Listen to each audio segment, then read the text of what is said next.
Now it's time for Perspective, and my guest today on the programme at the start of what is Paris Fashion Week is a woman who knows so much about discrimination in the industry. Now that is discrimination based on the colour of skin. She's a woman who is fascinated by and enjoys working in the fashion industry, and yet she has perhaps, I'll ask her in just a moment, always felt slightly excluded because of the lack of black women in the industry and black people being used as models to sell the products her industry works on. So much so that she's written a new book called Noir, or Black Bodies, Reflections on Modelling, Fashion and Black Women. Christelle Bakima Poundza joins us now in the studio. Thanks very much for coming. Hi, thank you. I made an assumption there that perhaps you felt a bit excluded when you started working in the fashion industry due to the colour of your skin. Is that fair?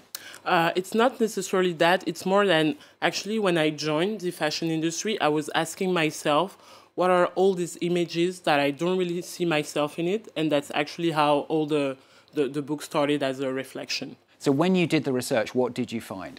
Found a lot of things. For example, that a lot of time black models get said, oh no, we can book you because you're black. We're looking for a Californian girl and we cannot take you.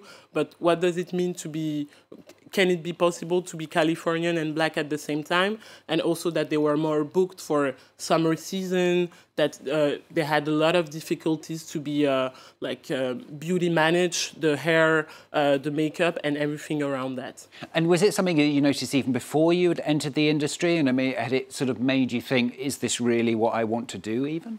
I had some assumption on that because even if I'm not a model, I'm a black woman in France. So some of the things that models get told, I got told the same, but not in the same way. I would say that it's more polite sometimes, but in the industry, I was really fascinated by how direct people were and how no one was saying anything like, okay, we didn't book her because she's black, then why not? And that's the issue that I really looked at it, and also how young these young women were, because they're like between 15 and 21, so it's really young to hear this kind of messages. And how have you been able to turn, those thoughts and that process that you went through into the book that we can see here? So it started like 4 years ago. I did it at the end of studies at Institut Français de la Mode, where I started. So I did a lot of research with the sociologists, historian, journalists also, and 4 models who are agree to discuss with me about that. And then to turn it into a book, I really started asking myself, are you sure you want to publish such truth about the industry? Are you comfortable with that? And it really became, I would say, more a literary journey, more on that, specifically on me and going through Instagram, Twitter, exhibition, all my collection of magazines too. Do you feel it's getting better? I mean, quite often if for example, you see a company, a large, well-known brand advertising their products, I mean, quite often there are black, Asian women within those adverts, aren't there? I wouldn't say it's getting better, because during my all research, I really realized how on the surface it was sometimes more, okay, we're going to book this model, and then when you look at the background of the company, who's working at the company, the management, it's way more different. So I think that the conversation still has to go on, and it's also a lot about not just fashion, but France as a society. Are we comfortable enough to look at what is happening with black population, but also immigrant population, and how we're all a society all together, and that's the issue we should really look at. So it sounds like you think, well, there obviously is still a lot further to go. Still a lot to do, but I also think that the reception and the audience that I have with the book also show that people are ready to have the conversation, and even if some people are not ready, then we don't let them the choice. We really have to discuss that, and I also think that it's because fashion is an industry that a lot of people are passionate, but a lot of them don't understand how it works. And I think that when you're a young person, when you look at those images, people that are doing this image, making it, have to know what is the impact on people, on the bodies, on the emotions. So I think it's really necessary to look at it today.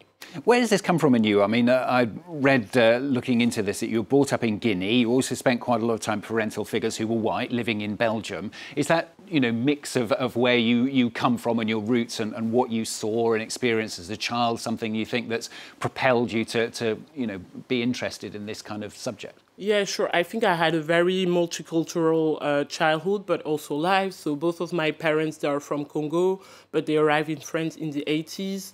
I have a godmother and a godfather that are white Belgian.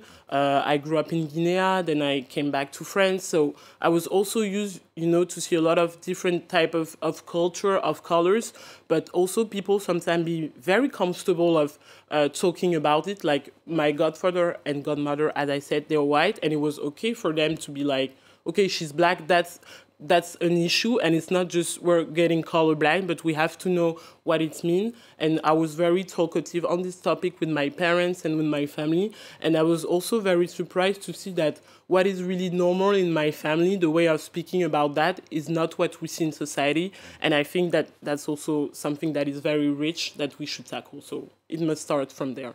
And you say that you're getting a sort of positive reaction to your message and what's in the book, but is it really hitting home? And do you think people are really going to change, those companies that are organising their catwalk fashion shows, that are organising their publicity? Do you think it's the start of a bandwagon that will really make a difference? Or how do you, if not, how do you tackle those companies and get them to change? I think we'll be able to see the impact in 6 months, a year or more, because these are also decision management that takes a lot of time. But I've been in contact with some of the executive in the industry that I sent the book, or that I knew that they would be reading it.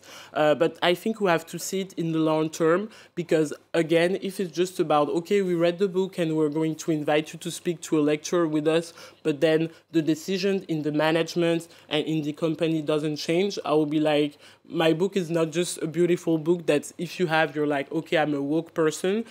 So I'll see it, but it's not just about people working in the industry, but also people who are looking at fashion, the public, to realize that you also have you can also influence the decision of company, because at the end of the day, they're here to sell you product. And if you no longer want to buy it, there's decision they'll have to make. So we'll see, but I'm really hopeful that this will be a movement, and I know that I'm not the only one to be in this direction. And you're doing all sorts of other things as well. It's not just a book. You do podcasts, you organise events, that kind of thing too.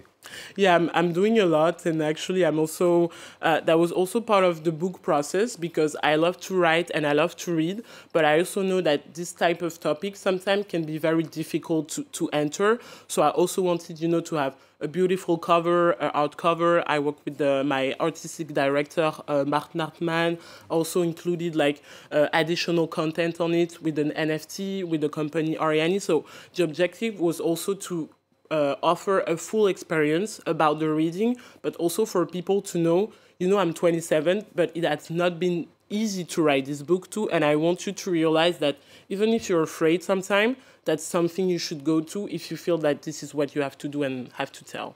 Finally, just, there might be lots of other people watching this who think this isn't just fashion, this is widespread, societal, throughout all sorts of businesses and companies throughout the world.